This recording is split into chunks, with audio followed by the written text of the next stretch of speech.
Il est né le 28 février 1942 à Cheltenham, dans le Gloucestershire. Son nom complet? Lewis Brian Hopkins Jones. Il grandit dans une famille conservatrice mais musicale. Son père joue du piano et de l'orgue. Sa mère chante. Très tôt, Brian se distingue par son oreille et son goût pour les instruments. Il joue de la clarinette, du saxophone, de la guitare, du piano. C'est un autodidacte génial.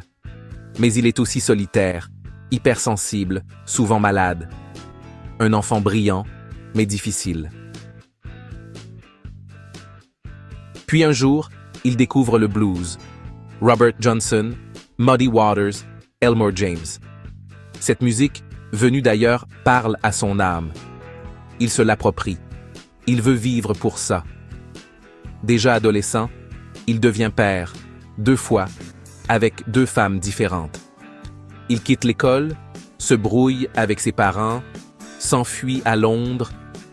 Là, il devient Elmo Lewis, le gamin blond qui joue du slide guitare avec une bouteille de coca.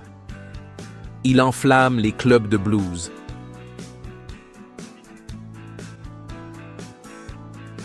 Mai 1962.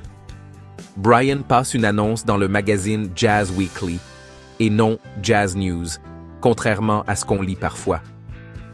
Il cherche des musiciens pour monter un groupe de rhythm and blues à la façon de Muddy Waters et Howlin' Wolf.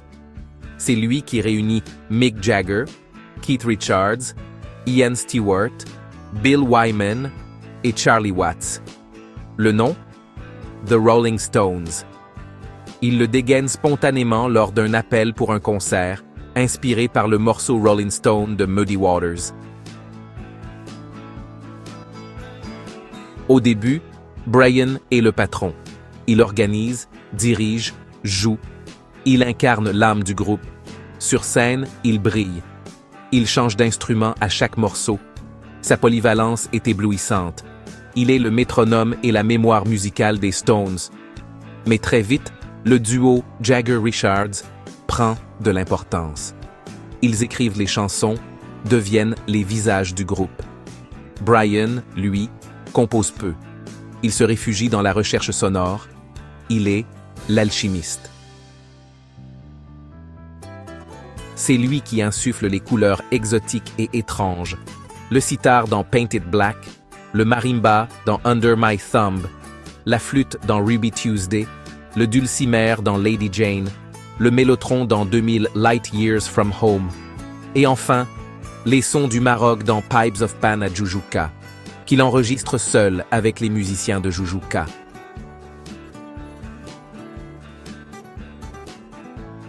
Mais plus la gloire des Stones grandit, plus Brian s'éteint.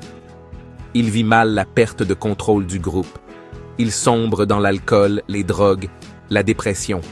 Son comportement devient erratique. Il est jaloux de Mick Jagger, tendu avec Keith Richards.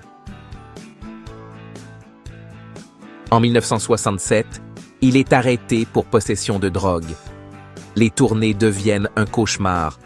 Sur scène, il est absent. En studio, il est instable. En juin 1969, les Stones lui annoncent qu'il est viré. Il le remplace par Mick Taylor. 2 semaines plus tard, Brian est retrouvé mort dans sa piscine à Cochford Farm. Il avait 27 ans. Il devient le second membre du tristement célèbre 27 Club.